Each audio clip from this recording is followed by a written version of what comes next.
The 90s was a simpler decade.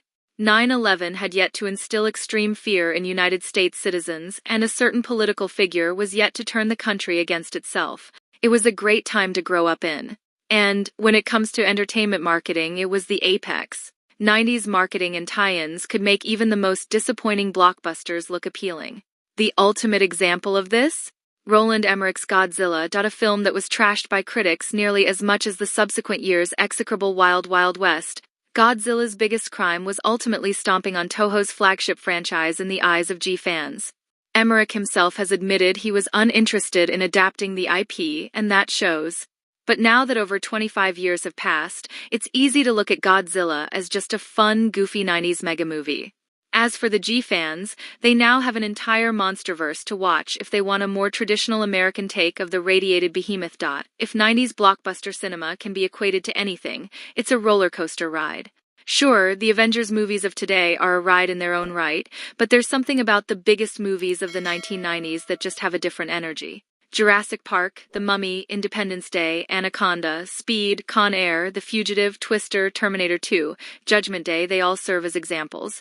And, while Godzilla may not have received the critical praise of a Speed or a Jurassic Park, it fits in nicely with those aforementioned titles. This inclusion in the lineup includes the strength of the film's marketing pushes.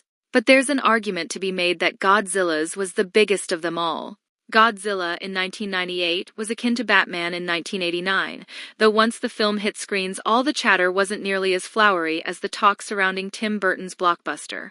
That said, at least the returns against the marketing spend weren't as disappointing as the ones for the also heavily pushed Waterworld. And speaking of Batman, the three 90s Bat movies also hold certain similarities to Emmerich's film.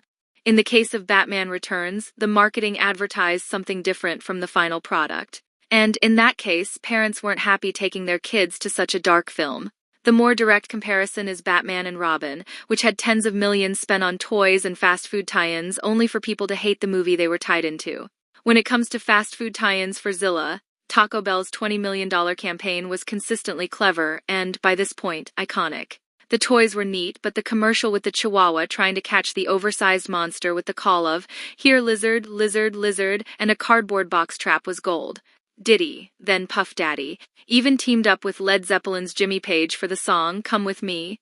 That received a lot of play, and its sampling of Led Zeppelin's masterful Kashmir is actually put to good use over the film's end credits. And all due kudos to Diddy, he actually managed to end up the biggest monster in a movie about a 180-foot radioactive iguana. Going along with Taco Bell was a slew of extra-large billboards, most of which compared their enormity to the title monster.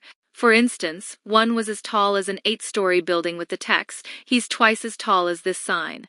They even got extra creative with that aspect of the push by fully covering buses in what amounts to a wraparound poster with the slogan, "His foot is as long as this bus." As great as the Taco Bell stuff was, the size comparisons were the true ace in the whole of Godzilla's marketing campaign because it was a twofold win. For one, it was ideal promotion of what monster movie fans wanted to see. Two, they weren't seeing much of anything with the marketing. And given how the reactions to the monster's design panned out, less was way more for Godzilla. In the end, the critical thrashing Emmerich's movie took is what did it in for the potential sequel, but the irony is that it's gone on to be a fan favorite, an enjoyable relic of its time, and if adjusted for inflation it sold a comparable number of tickets to 2014 Reboot, which kicked off not just a franchise but a shared universe.